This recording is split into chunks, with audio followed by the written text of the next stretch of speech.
और सभी साथियों को नमस्कार। राजन भैया नमस्कार। आवाज गूंज तो नहीं रही है ज़्यादा?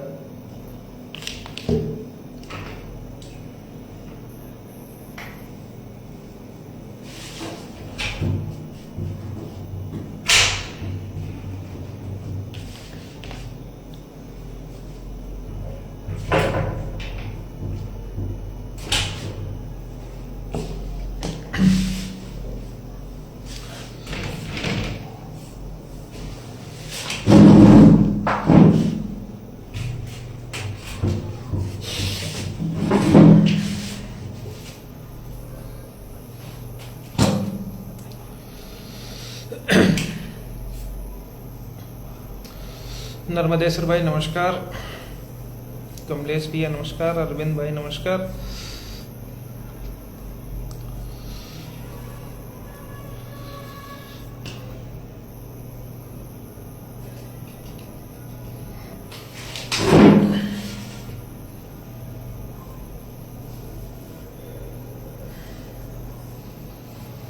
ब्रजेश प्रजापति भाई नमस्कार।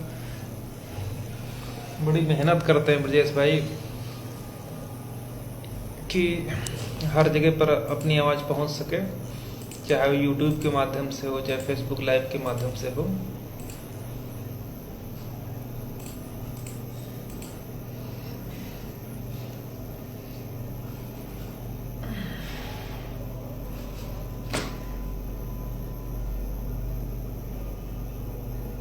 शक्ति भाई नमस्कार।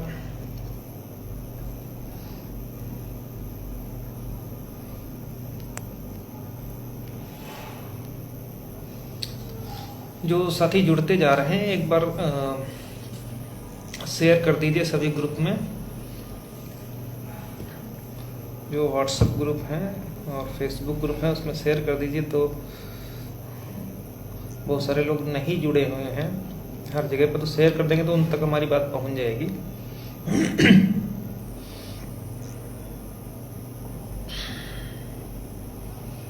मंगेश मौर्य भैया नमस्कार।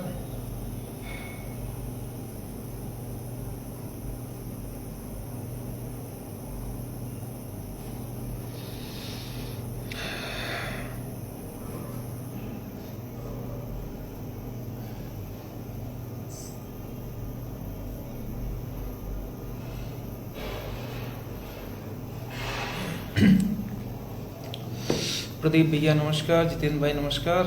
अचल यादव भाई, सूबेदार भाई, सभी साथियों को नमस्कार। तो शेयर कर दे तो शुरू किया जाए।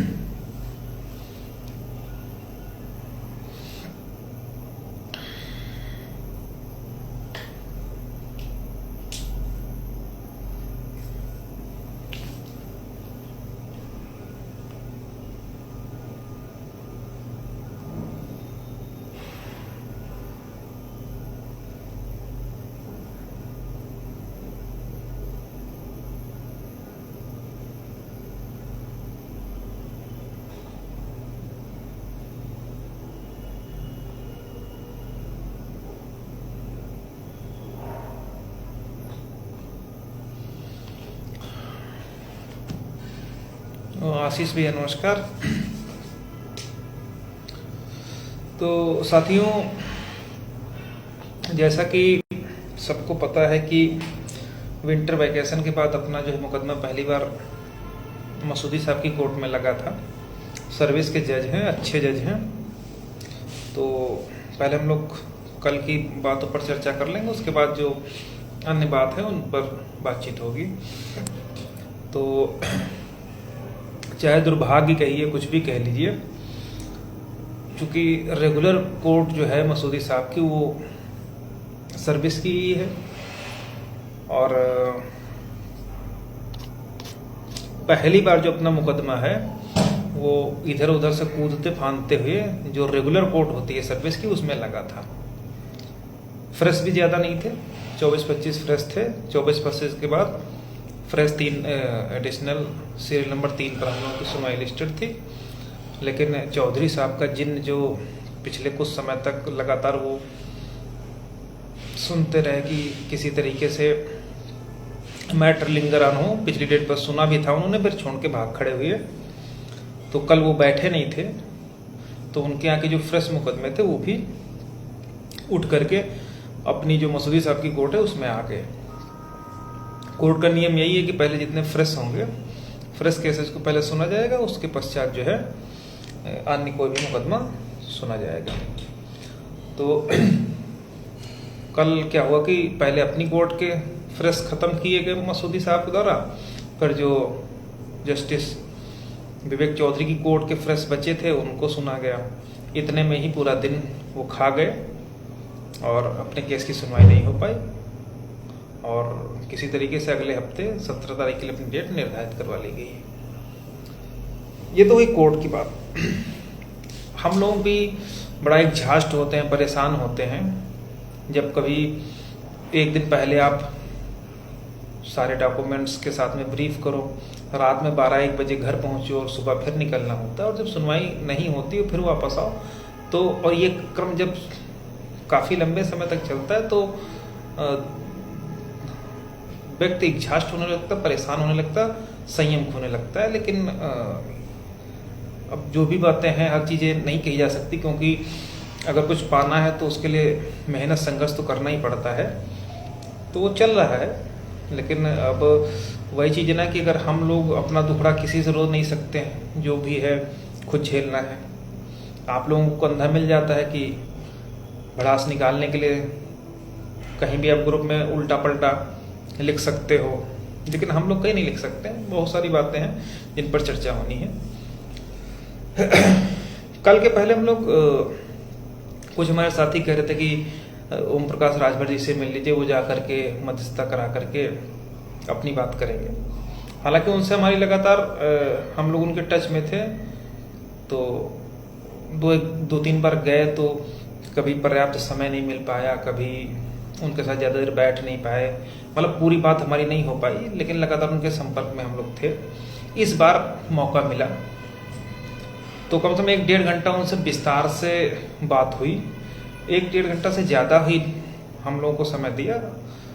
एक कमरे में ही वार्ता हुई, कोई ऐसा नहीं कि था कि हम लोग खड़े खड़े गए, बातचीत कर लिए, निकल आए और जो हवा में बातें थी वो सब कह के चले आए, ऐसा नहीं था। विस्तार से हम थे, जेलर भाई थे, कई लोग थे। सुशील भाई किसी कारण से नहीं आ पाए थे, शायद पिताजी की दवाई लेने जाना था इसलिए नहीं आ पाए थे, तो लेकिन हम लोग थे, तो पूरा डिटेल में उनसे वार्ता हुई और बहुत सारी बातें निकल करके आई जो सार्वजनिक मंच से कहना उचित भी नहीं है, और मैं समझता भी नहीं हूँ कि यहाँ पर आकर के वो उन बातों को कहा जाए। तो अंत में फाइनलाइज यही हुआ कि जो लगातार आप लोग सुनते चले आ रहे हैं कि उन्होंने कहा कि ठीक है भाई, सब लोग मिल करके बैठ करके बातचीत कर लीजिए और जो भी सर्वमान्य हल होगा उस पर जो है डिसीजन कर लिया जाएगा। इन सब बातों को करने के बाद ओम प्रकाश राजभर ने कहा कि आप जितने भी लोग हो सब लोग एक बार आपस में वार्ता कर लो, वार्ता करके आ जाओ, आप लोग आ जाओ, और मैं सरकार के जो महाधिवक्ता हैं, जो चीफ स्टैंडिंग काउंसिल हैं और जो अन्य कानून जो विभाग है उनका, उसके जो चीफ हैं न्याय विभाग के, उन सबको बिठा करके आपकी पहले उनके साथ कॉन्फ्रेंस हो जाएगी, जिसमें आपको ये कन्विंस करना होगा कि किस तरीके से रास्ता निकल सकता है। उसके बाद वो लोग बैठेंगे, आप लोग रहोगे और महाधिवक्ता रहेंगे, CSC रहेंगे, और माननीय मुख्यमंत्री से वार्ता करा करके उनके सामने जो भी चीज़ें होंगी जिस पर सब लोगों की सहमति बनेगी। अगर उनके वकील मान गए कि हाँ ये पॉसिबल है, या इनके वकील मान गए वो पॉसिबल है, तो फिर आपके जो बातें हैं वो वहाँ पर रखी जाएंगी, जिस पर सहमत बनेगी उस पर निर्णय ले लिया जाएगा। इसी सिलसिले में हम लोग सरकारी अधिवक्ता से भी बात की, तो सरकारी अधिवक्ता चूँकि वो राजपूतों के खानदान से है, तो दलित पिछड़ों को आज भी वो उसी नज़र से देखते जिस नज़र से पहले देखते रहे थे। हम लोगों उनसे कई बार वार्ता करने की कोशिश करी, तो उनकी तरफ से बहुत सारी बातें कही गई कि हम कैसे कर देंगे, ये कर देंगे, वो कर देंगे, आप लोग मतलब पूरी तरीके से पूर्वाग्रह से ग्रसित होकर के उनका मतलब था कि हम किसी भी तरीके से इन दलित पिछड़ों को, चूंकि इन्होंने सरकार को इतना बदनाम किया है, हर स्तर पर टोपियां बदली गई हैं, इको गार्डन से लेकर के हजरतगंज तक। अनुप्रिया पटेल आ गई तो उनकी टोपी पहन ली, मुलायम सिंह यादव के सुपुत्र अखिलेश यादव आ गए तो उनकी टोपी पहन ली, जयंत चौधरी आ गए तो उनकी टोपी पहन ली, आज़ाद समाज पार्टी के आ गए तो उनकी टोपी पहन ली, बसपा के आ गए तो उनकी टोपी पहन ली। ये मैं नहीं कह रहा हूँ, ये उन्हीं लोगों के वर्ड हैं। कहा जब ये लोग टोपी ही सबकी पहन रहे हैं तो अब समझ में नहीं आता कि जो ये पार्टियां ये जा करके तुम लोग टोपी पहनाती हैं कि तुम लोग खुद ही टोपी पहनने के लिए बैठे रहते हो। एटलीस्ट अगर आप की लड़ाई सरकार से है तो किसी राजनीतिक दल की विचारधारा से उत्प्रोत होकर के आप उनकी पार्टी का गुणगान करते हो तो उनको राजनीति करने का मौका मिल जाता है। हमारी बदनामी, हमारी सरकार की बदनामी होती है। तो ऐसी स्थितियों में हम जब हमारे अगेंस्ट ही तुम लोग हो तो तुमको दे करके एक बार हम लोगों ने देख लिया उसका परिणाम क्या हुआ, तो आगे भी हम इस तरीके का कुछ करने के मूड में नहीं है। लेकिन चूंकि हर स्तर से कोर्ट से लेकर के दबाव है तो कहीं ना कहीं वो लोग दबाव के तहत एक बार वार्ता करने के लिए तो तैयार हो सकते हैं, लेकिन जो रास्ता है उस रास्ते को जितना आसान सभी लोग समझ रहे हैं वो आसान होने वाला नहीं है। तो राजभर जी से भी यही बातचीत हुई तो उन्होंने कहा कि तो हमने लगभग जितने हमारे लोग हैं उनकी तो जिम्मेदारी हम ले सकते हैं।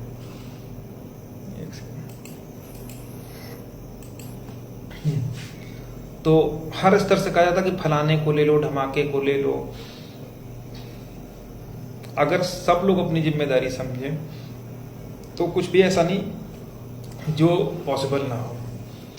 अब हम कुछ लोगों की तो अंतरात्मा है जो कम से कम उनको धिक्कारती नहीं है, बाकी लोग तो ऐसे हैं कि एक खून चूसने वाली मशीन है।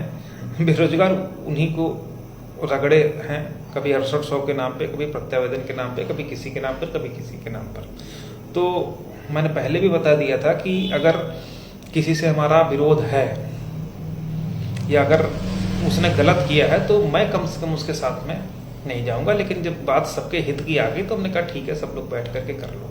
लेकिन अभी भी कुछ लोग हैं, ठीक है, तो नहीं तैयार हो तो उसका उनकी औकात भी कोई नहीं है, उसका कोई मतलब भी नहीं है।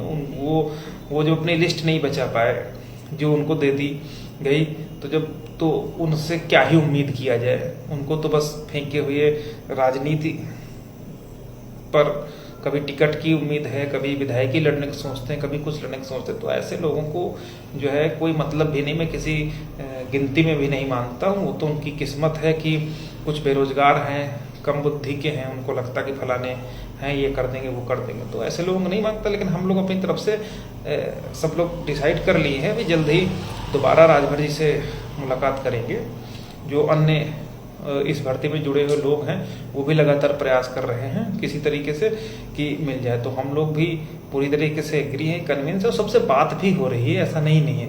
लेकिन हमारे बीच के जो कुछ लोग हैं आज मुझे बड़ा बात पिंच कर गई।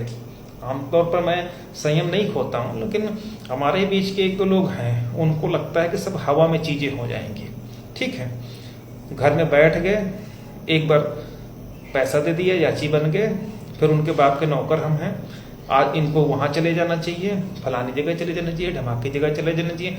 खुद बैठ कर अपना नौकरी कर रहे हैं, भले प्राइवेट कर रहे हैं, 4 पैसे कमा रहे हैं, लेकिन बाकी का राजभर से मिल लेना चाहिए, केशव से मिल लेना चाहिए, फलाने से मिल लेना चाहिए, ढमाके से मिल लेना चाहिए।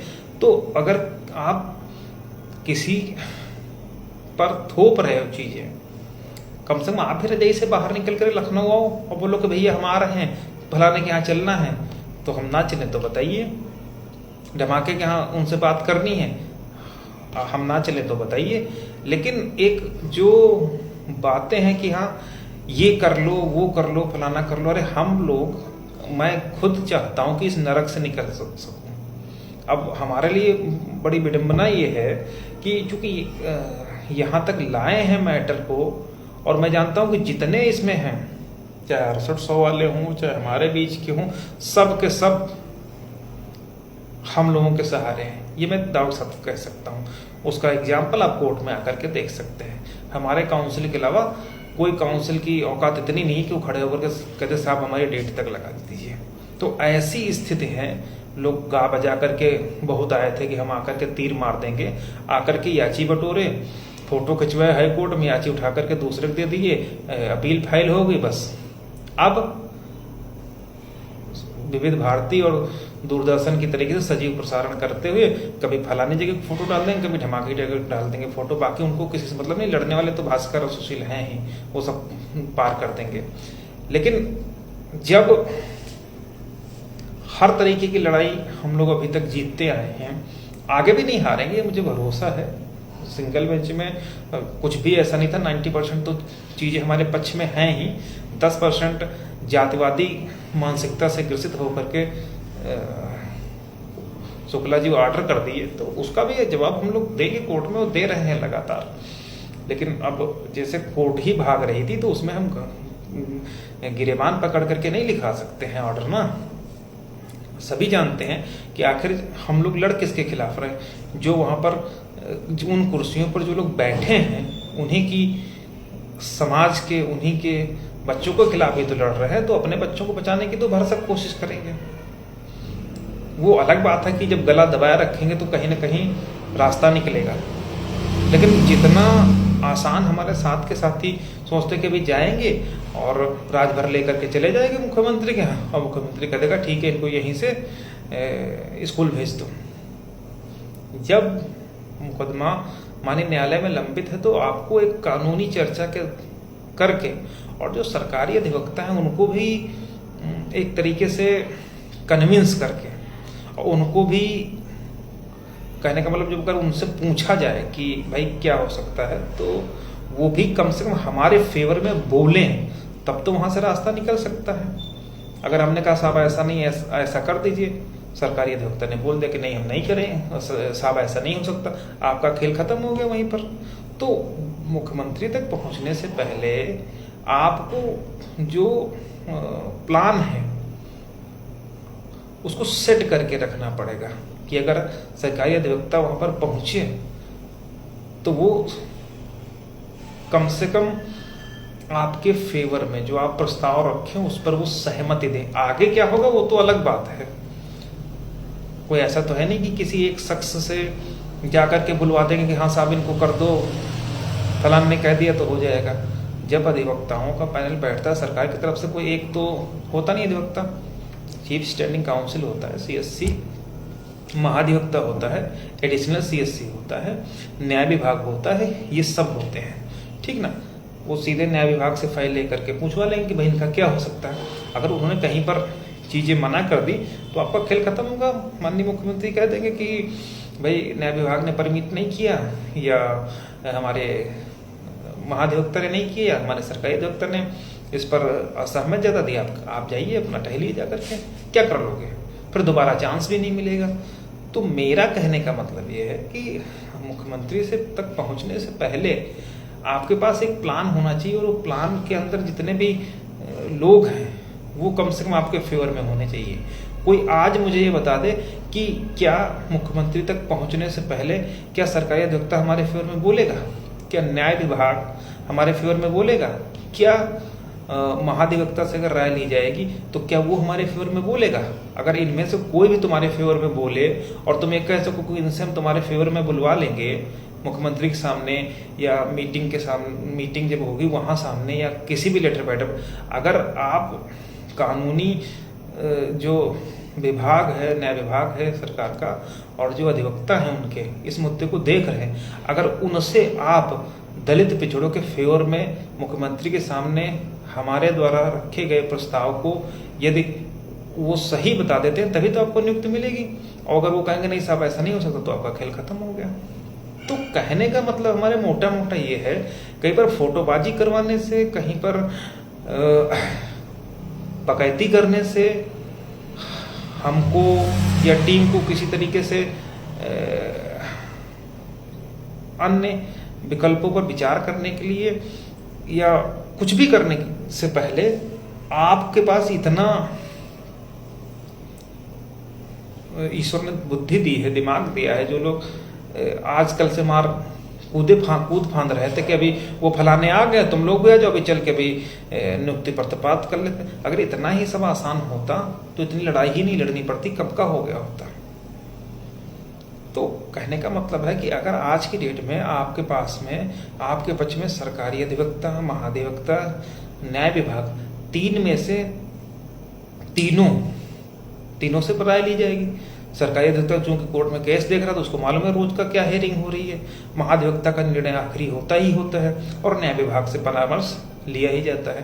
तो अगर आज की डेट में आपके पास या आपके पक्ष में न्याय विभाग, सीएससी और महाधिवक्ता तीनों नहीं है, तो मुख्यमंत्री क्या, तो प्रधानमंत्री के सामने जाकर के बैठ जाओ, प्रधानमंत्री भी किसी की नियुक्ति नहीं करवा पाएगा, कुछ भी कर ले।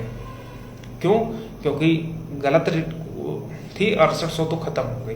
जो लोग इस भ्रम में कि वो 6800 की लिस्ट हो जाएगी या फलानी हो जाएगी, धमाके हो जाएगी, तो ये सब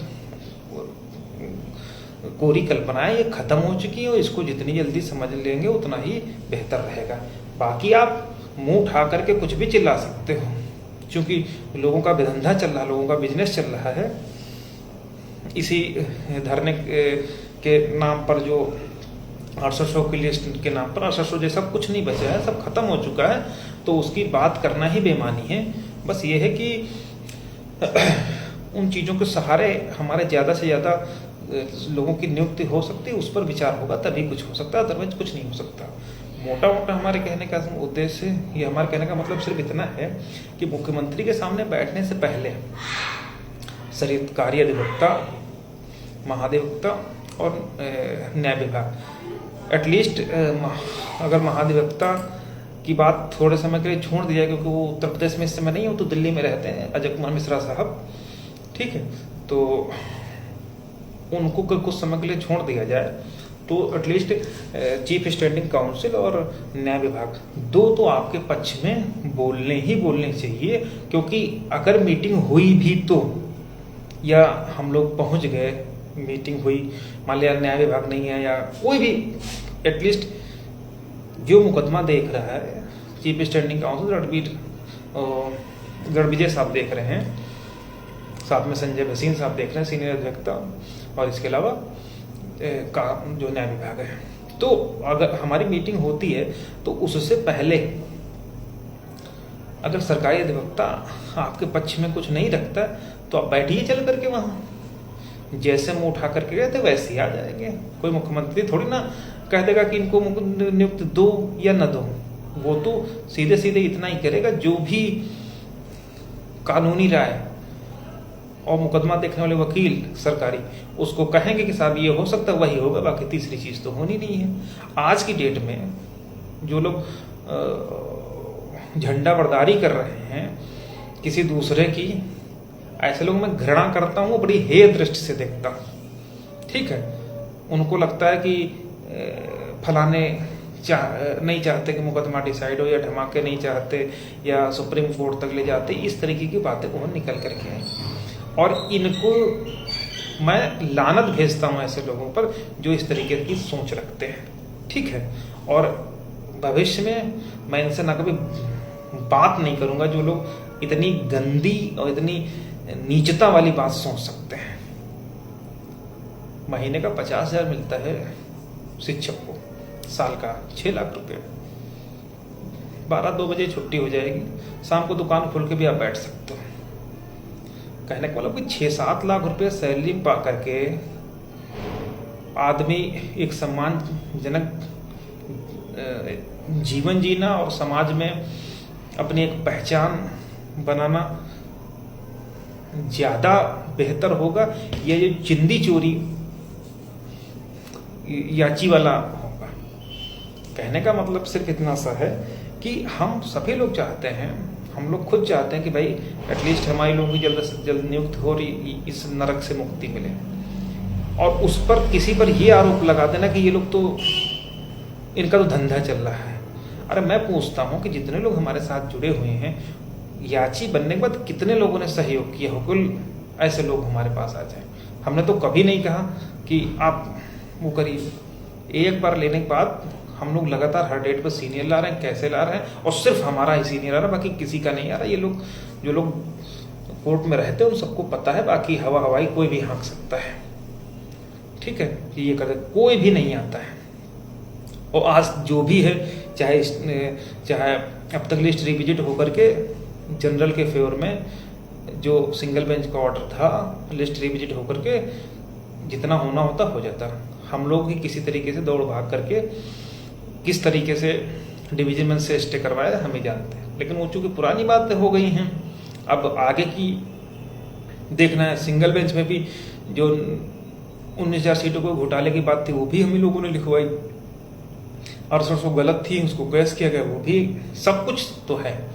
लेकिन अब अगर कोई सोचे कि हम तुरंत जा करके अभी हमारे हाथ में कुछ है, तो हमारे हाथ में कुछ नहीं है।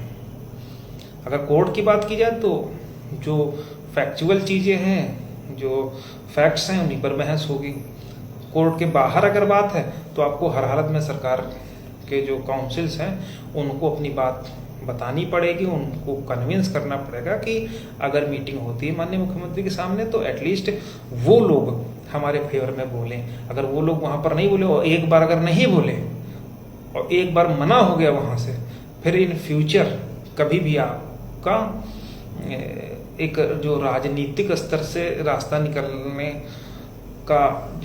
की संभावना होगी वो हमेशा के लिए खत्म हो जाएगी। फिर आप दोबारा उनके सामने बैठने लायक नहीं रहोगे कि भाई हमारी ये मांग थी, जब पिछली बार नहीं हो सकती थी, सरकारी वकील ने मना कर दिया कि भाई नहीं हो सकता, तो क्या 2 महीने बाद या 3 महीने बाद हो सकती है। अभी तो वो कह रहे कि जो कोर्ट से निर्णय होगा वो हम फॉलो अप करेंगे। लेकिन अगर यहाँ से ये मीटिंग फेल होती है और सरकार की अधिवक्ता ने मना कर दिया, फिर तो आपके लिए सारे रास्ते बंद हो जाएंगे ना राजनीतिक स्तर पर, ठीक है।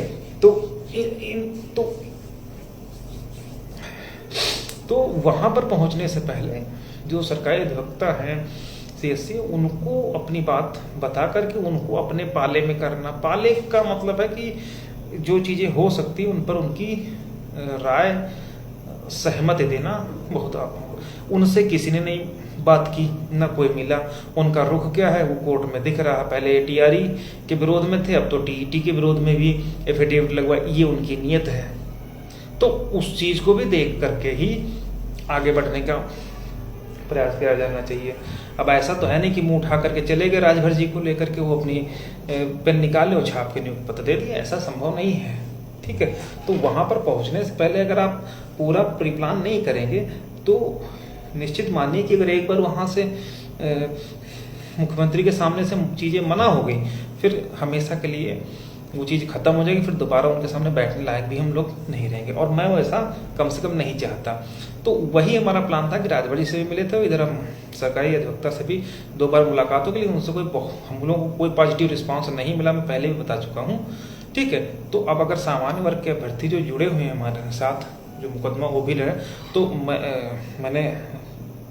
मैं उनसे चाह रहा था कि वो लोग भी मिल करके उनसे बात कर लेते एक बार।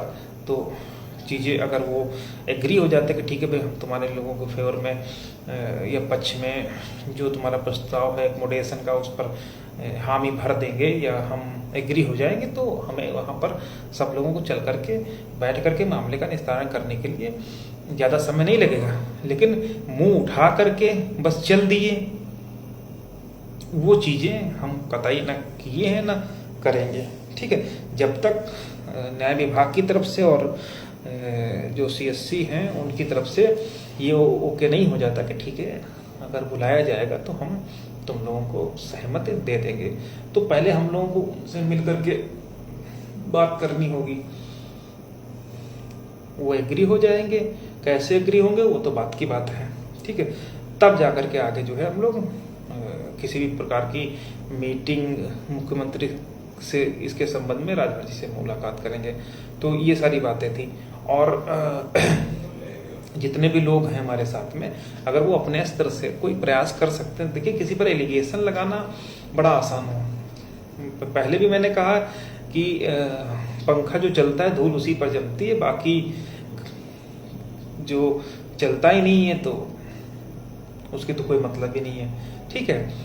तो जो भी लोग हैं अपने स्तर से प्रयास करें और जहाँ पर हमसे कहेंगे कि भाई फलानी जगह मीटिंग है या इनसे मिलवाना है, वहाँ पहुँचना है, तो हम हर जगह पर पहले भी साथ में थे, पहुँचते थे, अभी भी हर जगह चलने के लिए हम लोग तैयार हैं, इसमें कहीं पर कोई दो राय नहीं है। लेकिन घर में बैठ के डायरेक्शन देना, इसका मैं शुरू में भी, मैं जो मैं साथी थे शुरू में भी, उनसे मेरा भी इसी बात को लेकर के हमेशा तनातनी रही है और अभी भी है कि आप कोई डायरेक्शन हमको नहीं दे सकते कि तुम ये कर लो या तुम वहाँ चले जाओ। क्यों चले जाएं? तुम घर में क्या तेल लगा रहे हो घुटनों में?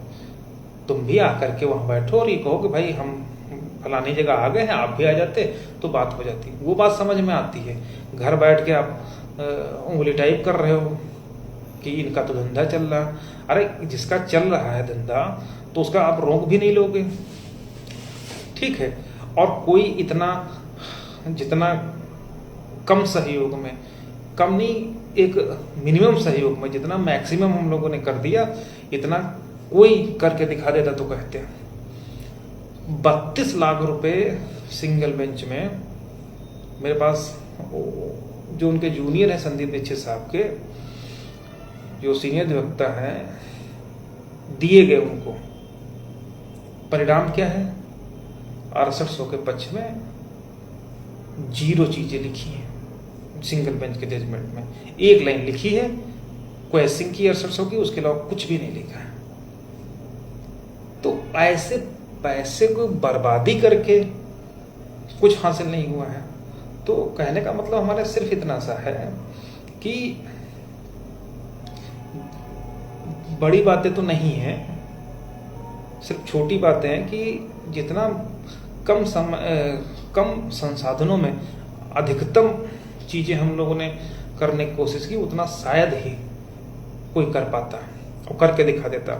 लोग तो बहुत लूटे, किसी ने प्रत्यावर्तन के नाम पे लूटा, किसी ने फलाने के नाम पे लूटा, किसी ने कई सारी चीजें हैं, उन पर कहना, बार बार कहना उचित भी नहीं है। लेकिन आज की डेट में 0 पर है। और मैंने पहले भी कहा था कि जो भी हमारे साथी हैं, बिना उनके कुछ नहीं होगा। तो उन्हीं में से कुछ दल बदलू लोग भी हैं जो क्षण में इधर क्षण में उधर, तो ऐसे लोगों में तवज्जो भी नहीं देता। लेकिन इतना जरूर है कि अगर आपका कोई विचार है, अगर आप चाहते हो कि ऐसा हो, तो अपनी नौकरी के लिए आप आगरा से लखनऊ भी आ सकते हो, आप अपनी नौकरी से जौनपुर से लखनऊ भी आ सकते हो, आप अपनी नौकरी के लिए मथुरा से लखनऊ आ सकते हो, या केवल घर में बैठ के बकैती करना, वो समझ से परे है। आप आकर के यहाँ जो लोग हैं, वो लोग, भाई कोई मुरादाबाद से आता था, कोई दिल्ली से आता था, सब वो आकर के रहते थे, प्रयास करते थे। तो अगर हमारे बीच का ही साथी जो अचयनित है, अगर वो चाहता था कि वो बेहतर कर सकता तो उसको आकर के लखनऊ में रहना चाहिए। जैसे कि आज जगबीर भाई ने कहा कि बहुत बढ़िया धंधा है, लखनऊ में आकर के रुको और करोड़ों कमाओ, ठीक है। तो ऐसे लोगों को आकर के लखनऊ में रहना चाहिए। रहने की कोई दिक्कत है नहीं, खाने की है वो भी मिल जाएगा, भंडारा चलते रहते हैं, गुरुद्वारा हैं, तो रहने खाने के लखनऊ में कोई दिक्कत नहीं। किसी राजनीतिक पार्टी को पकड़ लोगे, 69 मुद्दा इतना हाईलाइट है ही, किसी भी पार्टी में चले जाओ, खाने पीने भर का व्यवस्था हो जाएगी। कुछ नहीं, वो शाम को बता दोगे साहब हम 10 लोग हैं, तो 10 लोग का खाना बसपा ही भिजवा देगी, सपा ही भिजवा देगी, कांग्रेस ही भिजवा देगी। तो ऐसी कोई, फिर आप भी करोड़ों में लोटो, ठीक है। तो इस तरीके की जो मूर्खतापूर्ण बातें हैं, वो कहीं ना कहीं जब पिंच करती हैं, तो जो व्यक्ति लगातार प्रयास कर रहा है वो सोचता कि सब छोड़ो छाड़ो। जिन लोगों के लिए कर रहे हैं, अगर उनकी इतनी गंदी सोच है तो उसका कोई मतलब नहीं बचता है कि कुछ किया जाए। लेकिन दूसरी तरफ प्रश्न ये भी उठता है कि भाई इन लफंडरों के चक्कर में जो हमारे वास्तविक साथी हैं, ऐसे इक्का दुक्का लोग छोड़ करके, वो तो बेचारे बड़ी उम्मीद लगाए हैं कि भाई किसी तरीके से हो जाए, तो उनके साथ तो अहित नहीं किया जा सकता। बस ये सारी बातें कोई बता दे। हम लोग अभी याची बनने के बाद कभी पैसा नहीं मांगे, और इस बार भी मांगे तो हमने कोई बाध्यता किसी पर नहीं रखी कि आप जा करके 1000 दो, 2000 दो, 800 दो, 700 दो। ठीक है, हमने कहा जो भी आप दे दो, और आप लिस्ट उठा करके देख लीजिए हमारे पास है। किसी ने 200 किया, किसी ने 300 किया, किसी ने 250 किया, इस तरीके से मतलब नॉमिनल कहने भर का लोगों ने सहयोग किया। मुश्किल से कितना है वो तो आप जोड़ भी लीजिए कि 1600-1700 लोग जुड़े हैं हमारे साथ में, ठीक है, और उनको मिला करके आप जोड़ लीजिए कि मुश्किल से कितने लोगों ने किया होगा, ठीक है।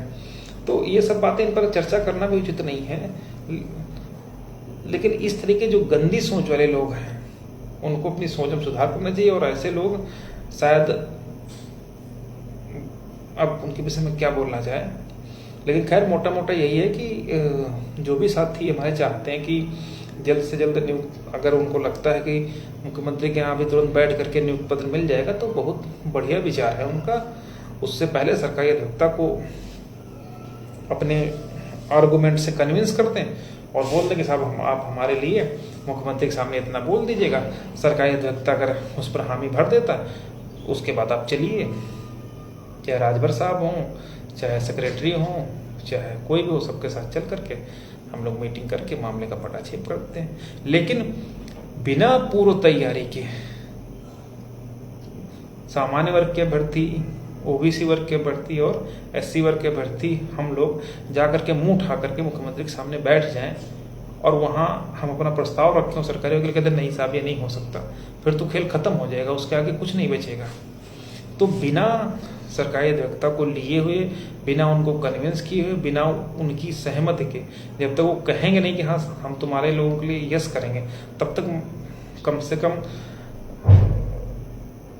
इतना तो समझना चाहिए कि आपकी बात वहाँ से कटनी नहीं चाहिए, क्योंकि अगर वहाँ से एक बार कट गई तो बाबा जी का तो जानते ही हैं कि क्या स्थिति है उनकी।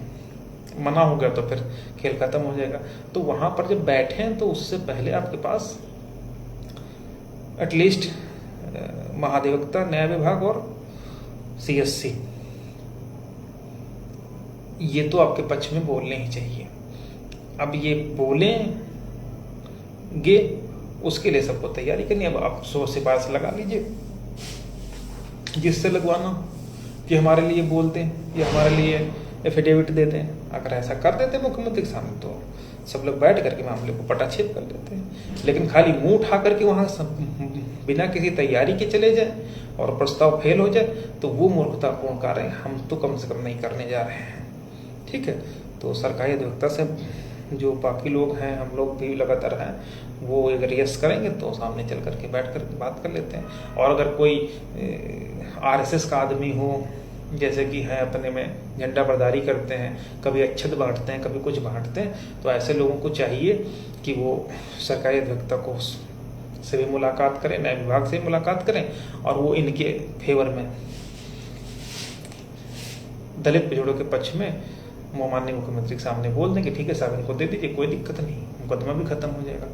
तो वही प्रस्ताव लेकर के हम लोग चलते हैं, बातचीत करके फाइनल करते हैं। तो ये सारी बातें हैं और कोई नई बात तो है नहीं, लेकिन मुख्यमंत्री के सामने पहुंचने से पहले जो है जो अधिवक्ता है सरकारी, उनको सहमत जरूरी रहेगी, ठीक है। तो बस इतनी सी बात थी, और तो जैसा मैटर चल रहा है वो तो देख ही रहे हैं। तो अगर कोई भाई कुछ पूछना चाह रहा है या अपनी बात रखना चाह रहा तो बता दे, तो उसका भी जवाब दे देते हैं।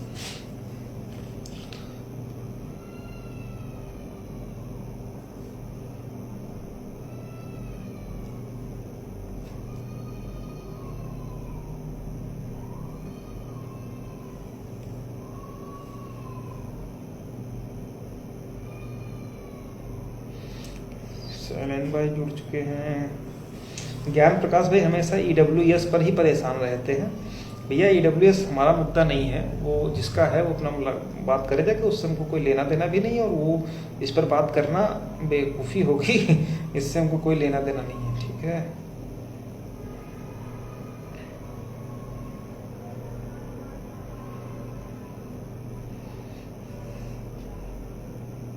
और देख लेते हैं।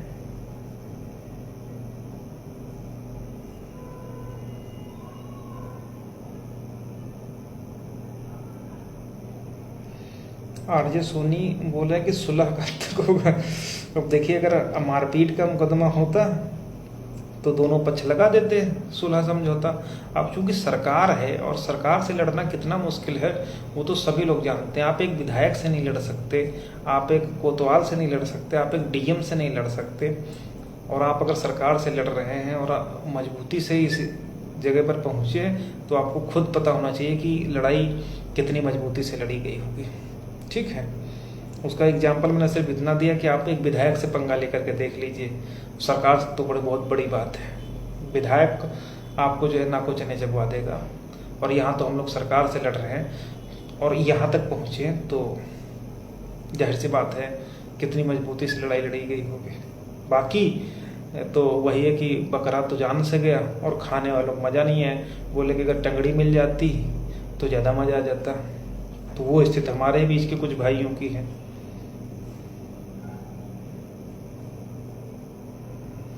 ज्ञानेंद्र बोल रहे हैं कि कोर्ट में केस की सुनवाई क्यों नहीं हो पा रही। देखिए भाई, अब मैंने पहले बताया कि कोर्ट में केस लगवाना, आप बताइए 3 नंबर पर केस लगा और उसके बाद अगर किसी तरीके से दूसरे कोर्ट के केसेज आ जाते हैं या जज ही भाग जाता है तो उस पर भी हम लोग कुछ नहीं कर सकते हैं। इस पर करने के लिए केंद्र से कानून अगर हो जाए कि भाई सुनना ही सुनना है, अब वो तो जज साहब हैं, मर्जी उठी सुन लिए, नहीं इच्छा भी नहीं सुनी तो वहाँ पर आप कुछ कह भी नहीं सको। ये भी नहीं है कि आप गुम्मा उठा के फेंक के मार दो, कोर्ट ऑफ कंटेम्प्ट हो जाएगा, उठा के वहीं जेल भेज दिया जाएगा। ठीक है, तो ये सब बातें हैं।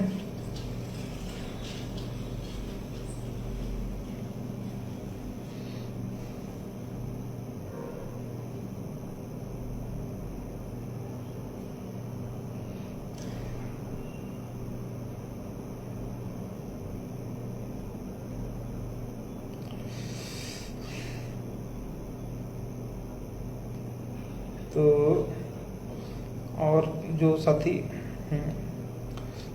विकास भाई हैं, अर्जुन, प्रवीण भाई, विदित, एक भाई ने पूछा बीएड की कल सुनवाई है। वो हमारा मुद्दा ही नहीं है। बीएड बीटीसी की लड़ाई वो लोग लड़े जो नोट छाप रहे हैं, सैलरी उठा रहे हैं। उनकी नौकरी बच जाएगी तो हम लोग स्वतः बच जाएंगे। हमने हर जगह लड़ने का ठेका थोड़ी ले रखा कि हम बीएड बीटीसी की लड़ाई लड़ें, वो हमारा मुद्दा ही नहीं है।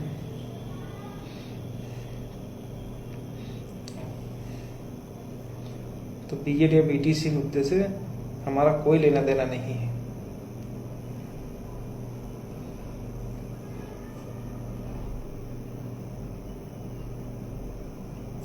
गौरव यादव बोल रहे हैं कि राजभर 6800 वालों के भी साथ है, हमारे भी ऐसा कैसे होगा। देखिए गौरव भाई, 6800 जैसी कोई चीज़ है नहीं। हाँ, अगर कोई अपने दिमाग में अभी भी 6800 जैसा भूत सवार है या उसको लगता है तो वो वही शेख चिल्ली के जो सपने थे बस उसी जैसा होगा। ठीक है, तो बाकी अपनी बात वो लोग कह सकते हैं, किसी को बात कहने के लिए आप नहीं रोक सकते। अगर कोई जाता है राजभर जी के पास तो 6800 की बात करता है तो अपनी वो बात करेगा, हम आप उसको रोक थोड़ी लेंगे। वो बात कर रहा है, बात अपना करे, लेकिन उस पर होना कुछ नहीं है। होगा तो सब लोग मिल बैठ करके ही अवसर का अध्यक्षता से सहमत से ही जो कुछ होगा। बाकी 6800 जैसा कुछ नहीं होना है, या बिल्कुल ध्यान रखिएगा। ठीक है, तो राजभर 6800 वालों के साथ में या 19,000 वालों के साथ में नहीं है, उनका भी मामला है, क्योंकि वो भी एनडीए में इसमें शामिल हो चुके हैं। जो वॉशिंग मशीन है भारतीय जनता पार्टी की, तो इसमें चूँकि शामिल हो चुके हैं तो वो भी चाहते हैं कि जल्द से जल्द मुद्दा निस्तारित हो जाए, ताकि जो सरकार की थू-थू हो रही है वो ना हो। क्योंकि 2024 में चुनाव है और फिर वही होगा, चुनाव में रैली करना दोपहर हो जाएगा इन लोगों के लिए। इसलिए ये लोग भी चाहते हैं कि 2024 के चुनाव से पहले ये मुद्दा निपट जाए। ये मुद्दा का मतलब जो आरक्षण मुद्दा है उसमें कोई ये नहीं कह सकता कि 6800 का मुद्दा, 6800 जैसे कोई मतलब नहीं। बाकी लोग आपको बताते रहेंगे कि टेबल पर फाइल थी, या आशीष पटेल के हाथ में फाइल थी, या अनुप्रिया पटेल के हाथ में फाइल थी। तो ये सब जो है ख्याली पुलाव हैं, ख्याल में ही अच्छे लगते हैं।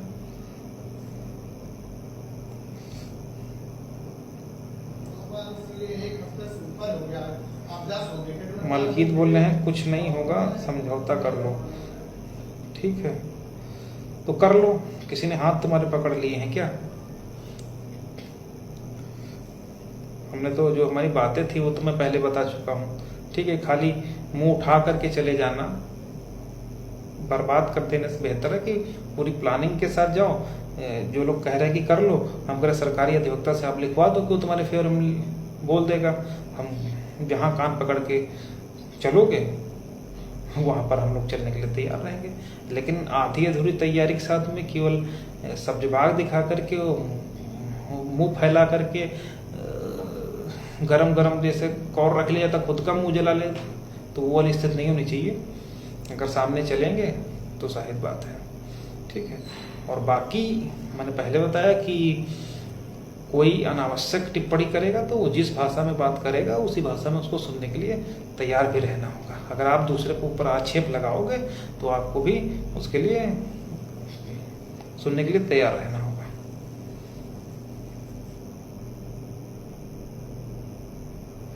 और ज़्यादा ज्ञान देने की जरूरत इसलिए नहीं है कि ज्ञान बहुत है, लेकिन बस वही चीज़ है ना कि जब तक आपके पास सरकारी नौकरी का ठप्पा नहीं लगता तब तक उस ज्ञान का कोई मतलब नहीं है। तो जो भी लोग हैं ज्ञान दे रहे हैं इधर उधर, आपस में ही ज्ञान लें और ज्ञान दें। हमें ज्ञान देने की जरूरत नहीं है। हमारे लिए जो साथियों के हित में जो बातें होंगी उन पर चलने के लिए हम तैयार हैं, बशर्ते वो प्लान फुल प्रूफ होना चाहिए, हवा में चीजें नहीं होनी चाहिए।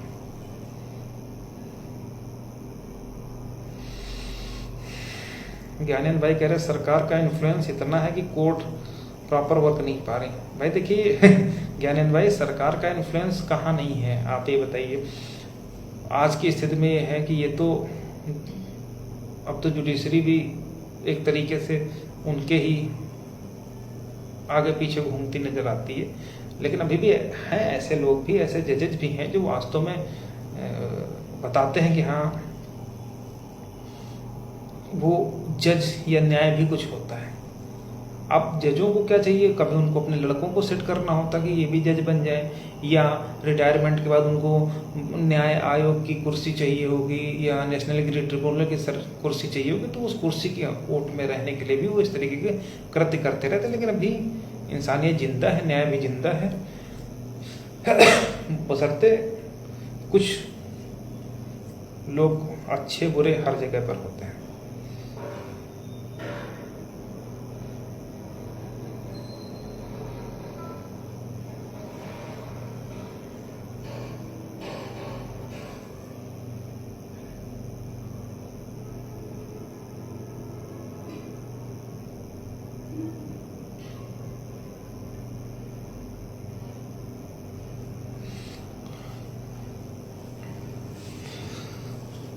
कौन जीता कौन हारा वो तो समय तय करेगा। ठीक है, अनावश्यक फेंकना या बोलना उचित भी नहीं रहता। जो भी लोग हैं जिनको मैं कह रहा हूँ लोग समझ रहे होंगे।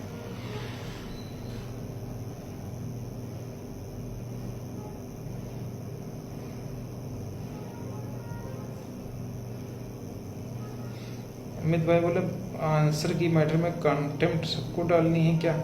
अब ये तो देखिए आप लोगों का मैटर है, आप डालना चाहिए डाल दीजिए। कंटेम्प्ट में कौन सा पैसा पड़ना।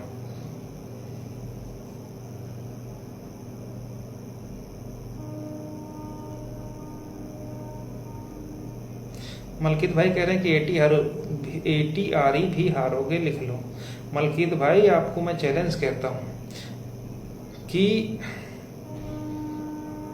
जिस तरीके से तुम्हारा ब्रेन वॉश हुआ है उसके विषय में मैं कुछ नहीं कहना चाहता, लेकिन इतना मैं दावे के साथ कहता हूँ, ये अपना कमेंट सेव करके रख लेना, बस थूक के मत चाटना लास्ट में। ठीक है, ये कमेंट स्क्रीनशॉट करके रख लेना और वीडियो बना करके रख लेना। फिर मैं बताऊंगा कि जो डिवीजन ATRE जीतेंगे हारेंगे वो तो अलग बात है, लेकिन इतना जरूर है कि मुकदमा जीत के दिखाएंगे, ये वादा है आपसे। बाकी जो भी बकैती करनी है आप करने के लिए स्वतंत्र, उस पर मैं पहले ही बोल चुका हूँ कि कोई क्या कहता है क्या बोलता है उस हर व्यक्ति बोलने के लिए स्वतंत्र है।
तो बस इतनी सी बातें हैं। बाकी जो चीज़ें होंगी उन पर आपसे फिर वार्तालाप। बहुत बहुत धन्यवाद।